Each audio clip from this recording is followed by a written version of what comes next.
Hello and welcome to Bear News. I'm Michaela Lander. And I'm Ashley Franco. Coming up on today's show, I take a look into a repeated safety issue not too far from home.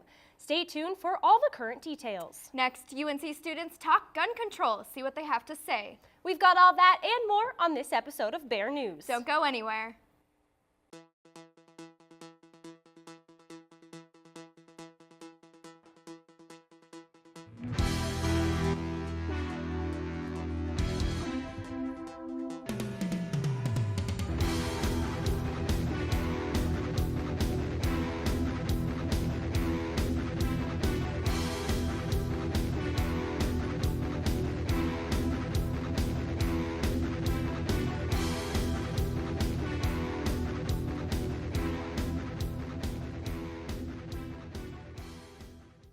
Trains are a familiar sound here in Greeley, but has it ever occurred to you to pay attention to what keeps you safe before crossing railroad tracks? Well, about 20 minutes north of Greeley in Eaton, railroad safety seems to be a reoccurring issue after 2 teenagers died in the past year at the same crossing. My co-anchor Ashley Franco takes a look at the safety issues. In Eaton, Colorado, a small town just north of Greeley, there have been 9 deaths involving trains. 4 of those deaths have occurred at the exact same railroad crossing where 18-year-old Kennedy Ingram was killed February 6th. Almost a year to the day after Ingram's death, another teenager, Dallas Duran, was killed at the exact same intersection. In both instances, there was nothing more than a stop sign marking the tracks. As the Eaton High School principal tells us, there should have been a solution when the first accident happened. My initial thoughts are, there should have been something that could have been put in place to prevent the second one, even the first one if you go back to the initial one that had happened. Since the accident, the mayor shut the road off entirely. This closure will remain until a permanent solution is set in place. This specific crossing is tied for the most crashes of any crossing in the state in the past 10 years. In order to make a change, the city has to go through a lengthy process which could take up to 16 months. The process begins with an evaluation of the intersection. CDOT, Union Pacific Railroad, and the Colorado Public Utilities Commission have already evaluated the intersection and determined it needs improvements. The next step is for the town government and CDOT to draft a plan to fix these regulations in order for the crossing to meet safety standards. Students at Eaton High School were hit hard with this tragedy, but stand strong together to support one another while they work toward getting closure. Our students responded very well, and the empathy they showed and the love and compassion for each other was incredible. Not just our students, but the community itself. And it was just horrific, and Kennedy was a fantastic young lady, and she will be missed. I mean, it's heavy on us, but I think, working together, we'll be able to come to some kind of closure. I mean, it'll take a long time. I don't think it'll ever be fully, but she was a tremendous kid, so. An online petition seeking safety improvements was started by an Eaton High School graduate and has since received more than 10,000 signatures. Eaton continues to fight for safety regulations, and it is with heavy hearts that the community says goodbye to one of their own. Reporting from Eaton, Colorado, Ashley Franco, Bear News. Last summer, Eaton's town government agreed to draft a safety plan for the crossing, but the Colorado Public Utilities Commission has yet to receive a draft. Colorado Department of Transportation is currently evaluating whether temporary safety measures are necessary. Our thoughts go out to Kennedy's family and everyone affected by this tragedy. An average school day took a turn for the worse last Wednesday in South Florida. Bear News reporter Amanda Andrews is here to tell us how students want changes to end the carnage. It's just like you said. Tragedy struck another high school on February 14th, making Parkland, Florida the site of the 8th school shooting in 2018. Police identified the shooter as 19-year-old Nicholas Cruz and say he opened fire at Marjorie Stoneman Douglas High School. Florida police say he used an AR-15 semi-automatic rifle. 17 people are dead and 14 more injured. Cruz faces 17 counts of premeditated murder in court. According to local police, he admitted to committing the crime. If he is convicted of capital murder by a jury, he could face the death penalty, though his lawyer indicated he might plead guilty in exchange for a sentence of life in prison. In the aftermath of the shooting, students from the high school are using media coverage of the event to pressure legislators to make changes. Student survivor David Hogg told NBC, "We don't need ideas, we need action. We need action from our elected officials, and we need action from the civic public. Because without that, this is going to happen again. Students are currently organizing marches and peaceful protests across the country for the coming months. One group, called March for Our Lives, plans to march in the nation's capital and in cities around the U.S. on March 24th to demand safer schools. Another group plans a national school walkout on April 20th in honor of the 19th anniversary of the Columbine shooting.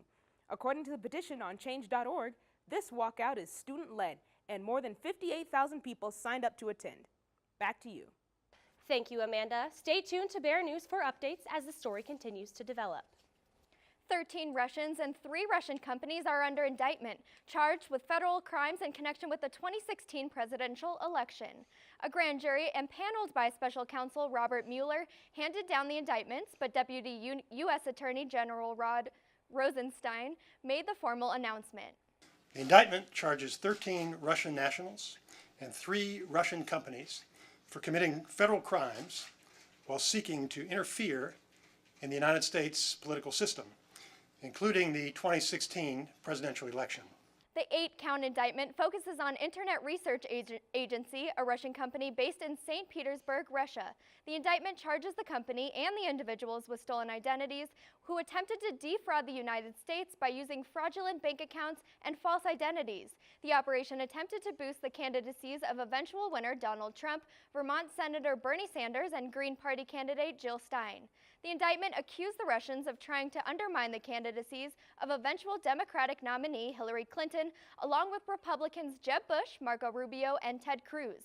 Rosenstein's announcement also indicated no intentional American collusion with the Russian efforts. Now, there is no allegation in this indictment that any American was a knowing participant in this illegal activity. There is no allegation in the indictment that the charged conduct altered the outcome of the 2016 election. The indictment says the Russian campaign began as early as 2014 and continued even after the election. Reaction to Friday's indictment varies, but pretty much tracks according to party affiliation. Republican President Donald Trump unleashed a series of tweets arguing that Deputy Attorney General Rod Rosenstein's statement that no Americans were wittingly involved in the meddling proved no collusion between the Trump campaign and the Russians. Trump also pointed out that the effort began during former President Barack Obama's term and predated Trump's decision to run and his announcement. House Intelligence Committee ranking Democrat Adam Schiff said the indictments prove no such thing. In a Sunday interview, Schiff said the indictments prove there was Russian meddling in the 2016 election and that the investigation needs to continue. Senate Minority Leader Charles Schumer agreed and called for the president to impose sanctions on Russia passed by the Congress last summer. House Speaker Paul Ryan's reaction was more cautious, stating that the indictments provided evidence of Russian efforts to interfere, but Ryan focused on the importance to protect the election system itself. We have a new meteorologist in the studio with us today. How are Greeley's current conditions, Peter? Hi, meteorologist Peter Nelson. As we take a look outside, snow remains on the ground from Monday's snowstorm as temperatures have yet to go above freezing. This extra moisture is good for the state, however, as those droughts have disappeared along north-central Colorado, but a severe drought still looms along central and western Colorado. Taking a look at current temperatures, right now it's 26 degrees with a humidity of 67% and a northerly wind flow of 4 miles per hour. For our 8 a.m. classgoers out there tomorrow, temperatures will be around 15 degrees and will heat up to around the mid-20s by 10 a.m. with light winds throughout these hours. Thanks for joining me. Have you noticed the purple ribbons tied on trees around campus lately? Well, last week was Paint the Campus Purple Week for Relay for Life. Not only did they paint the campus purple, but Relay for Life also hosted a kickoff party for community members to register for the upcoming event. Last Wednesday, UNC's Relay for Life chapter got together in the UC to educate the community about what Relay for Life is and how to get involved. Everything from planners to sticky notes and donation buckets occupied the information tables at the event. A table in front of the room had ribbons representing every different type of cancer. Relay for Life is a fundraiser for the American Cancer Society to honor those affected by cancer and to raise money toward finding a cure for all types of cancer. Each year, more than 5,000 Relay for Life events take place in more than 20 countries. This year's event is Friday, April 6th at the UNC Rec Center. If you want to participate in the event or donate to the American Cancer Society, you can find UNC's Relay for Life organization on Facebook at UNCO Relay for Life. Coming up after the break, Abigail has your full weather forecast. And stay with us to learn about a new service that will connect UNC students with local volunteer opportunities. Hey, I'm Anderson Cooper. As a parent, you want to make sure that your child knows how to deal with bullying when they see it happening. And chances are they want to help, but they don't really know how.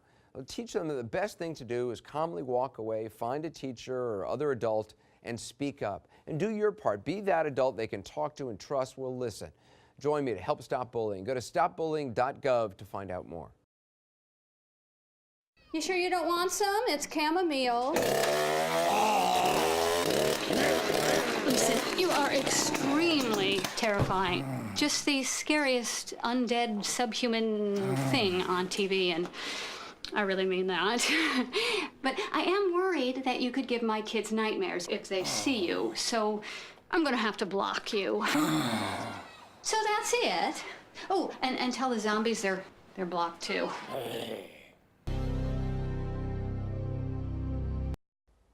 Welcome back. I'm meteorologist Abigail Stewart. It has been an absolutely beautiful week here on campus.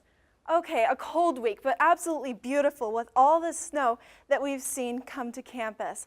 Now, to date, we've had 0.61 inches of liquid precipitation here on campus, and that includes both rain and melted down snow. Most recently, on February 20th, we saw 0.30 inches of liquid precipitation associated with the latest snowstorm.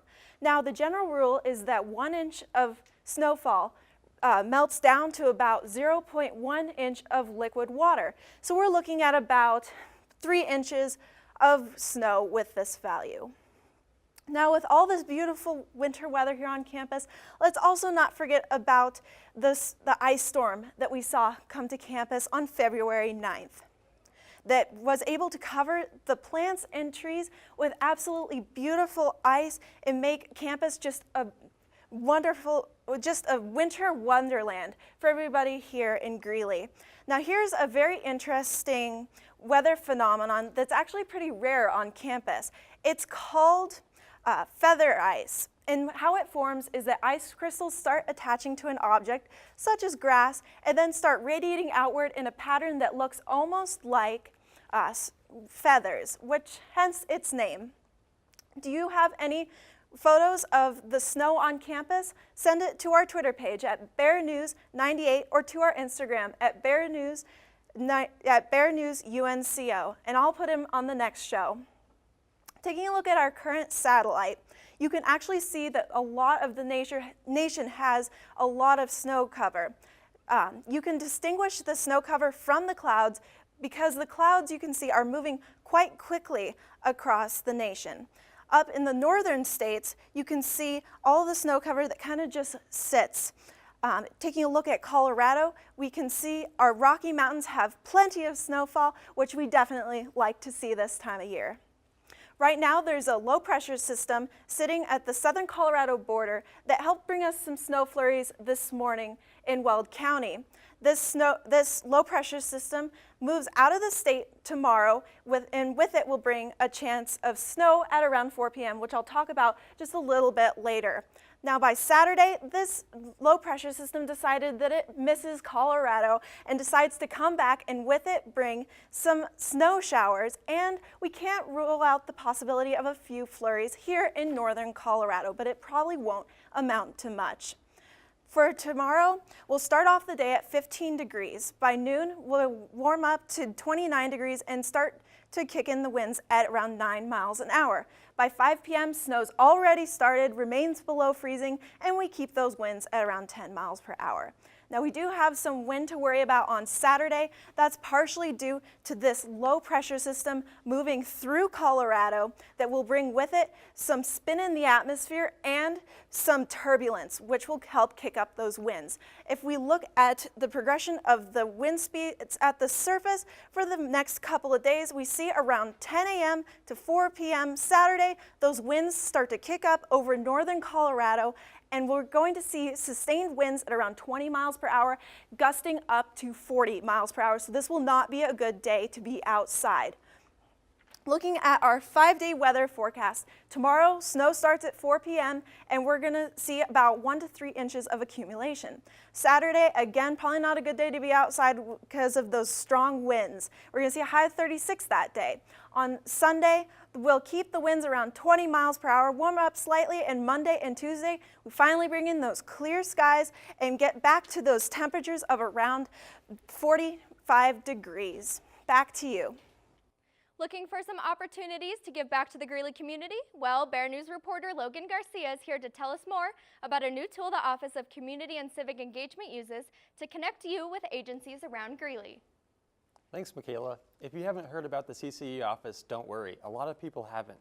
They've been around for 3 years, though. Anyway, they just launched this new tool. They're actually still testing it, but it's called UNC Engage. Once you sign up, you can select your interests, causes, and agencies that you want to support.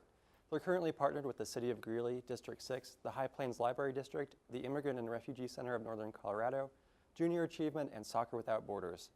They also have plans to open this up to organizations on campus where they can create team pages and share opportunities. They said the portal acts as a way for students to keep a record of all the service activities they have contributed to, but they also made a point to mention that it won't appear on transcripts, that it acts more as a co-curricular transcript to show potential employers. They've looked for a long time for ways to let students document their community engagement, and you can get started today by visiting uncengage.unco.edu. From there, you can also find a link back to the CCE website to learn more.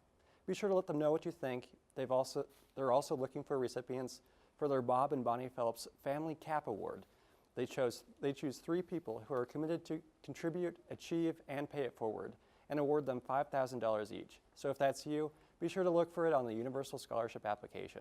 Michaela? Thanks, Logan. It seems like a great way to give back to the community and make a difference, and I'm excited to start volunteering myself.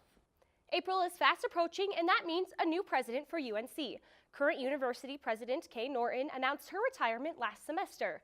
Since then, the Board of Trustees has been hard at work interviewing candidates for the position. So, how is the search going? Well, we don't know exactly. After having talked to a few members from the board, they revealed the process is taking a lot longer than expected, but they really can't give us any information. They did say they are starting to narrow it down, but are having a tough time because they have so many promising candidates. We'll continue to update you on the presidential search as soon as we have more information. Well, while the university is busy looking for Kay Norton's replacement, many fellow Bears are hunting for future work. Every student has to consider where their career will go after college. Lucky for you, tables of opportunity line the inside of the UNC ballrooms. Representatives from businesses all around Colorado and Wyoming stood by their stands to tell passers-by who they are and what they offer. Businesses like Wyoming Medical Center, Lakewood Police Department, and Nationwide Insurance are offering students internships. Greeley Army, National Guard, and Colorado Parks and Recreation are also looking there for recruits. The event lasted from 1 to 4 in the afternoon. A lot of the organizations accepted resumes from both undergraduate and graduate students all afternoon. The job and internship fair happens every year, so make sure to put yourself out there. If you're in downtown this summer and have a taste for a taco, a new restaurant has you covered. But this one comes with a twist. Luna's Tacos and Tequila opens in downtown Greeley next to the Moxie Theater, and it hopes to attract both young and old audiences alike. But here's the twist, it plans to serve alcohol, so you have to watch out for the kids. The restaurant is set to be fast casual and stays open late, something not many restaurants downtown have to offer. Business owners Brian Seafried and Ellie Corliss own other Greeley businesses too. Seafried and his wife Jill Turlack own Wing Shack, while Corliss and Aunt Samantha own the Moxie Theater.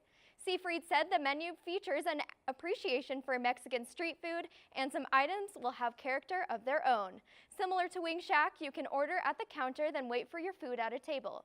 And we can expect more details in the next few months as the opening date gets closer. Gather up pictures and prizes of your past and package them up pretty into a gift that will last. The UNC College of Natural and Health Sciences hosted its 10th annual Scrapbooking Social Saturday to raise money for student scholarships. For a fee of $65, you could attend and help support the university and its students. Proceeds help fund research projects and travel for NHS undergraduate and graduate students. From 9 in the morning to 9 at night, people from all over gathered at the University Center to spend time with friends while enjoying fun prizes, delicious food, silent auctions, chair massages, great vendors, and of course to scrapbook precious memories. The fee also included supplies for scrapbooking for participants. Buckets filled with decorative papers, stickers, tape, glue, and much more filled the tables in the room endlessly. The social even had electronic machines for individuals to customize and print off their own work. Student Services Specialist Becky Croissant said scrapbooking is a fun way to interact with others and capture the memories we love. And if you're like most people, it can be difficult to keep up with scrapbooking in our busy lives. So the social is the perfect place to take a day to just get caught up and do something you love, all for a good cause. If you haven't kept up to date on everything entertainment, reporter Sean Waldy has you covered. This was an extremely exciting week for entertainment fans due to a huge movie release and an update on It Part 2. Marvel's Black Panther hit theaters last Thursday and has received many good reviews. The film has scored a 96% on Rotten Tomatoes, and even former First Lady Michelle Obama commented about it. The former First Lady tweeted on Monday congratulating and praising the team for such a great film. The movie gives more information about the land of Wakanda and how the Black Panther came to be. The film features cool technology, strong female warriors, and a lot of great fight scenes. However, not all critics find the timing of the movie appropriate. The Washington Examiner published an article Monday stating that society's conversation about gun violence is occurring during a time of entertainment culture saturated in gun violence. The article doesn't really blame Black Panther for anything specifically, but rather the entertainment industry for pushing violence and guns in our faces all the time. The Examiner's article concluded, saying that the conversation about how to address gun violence may go beyond the legislative dimension and into the cultural dimension. The article brings up a valid point about looking at the issues of gun violence in more ways than we do. Finally tonight, a new update on the horrifying second part of the It sequel. Speculation about who would play the adult version of the characters began immediately after the release of the 2017 reboot. Well, nothing's confirmed yet, but Jessica Chastain is in talks to play the adult version of Beverly in the sequel. Variety tweeted an article Tuesday morning saying negotiations have begun and both sides are discussing her working on the project. I don't know about you guys, but I loved part 1 of the movie, and if Jessica Chastain is going to be a part of the cast, I don't know if I'll be able to wait for part 2. That's it for the entertainment news this week, but come back next week for more. And that's our show for tonight. Thanks for joining us this evening. Be sure to look out for us and our reporters cover weekly events around campus. We'll be back next week, but until then, stay up to date on our Twitter and Instagram at UNCO BearNews. Be sure to follow us, and we'll see you next week.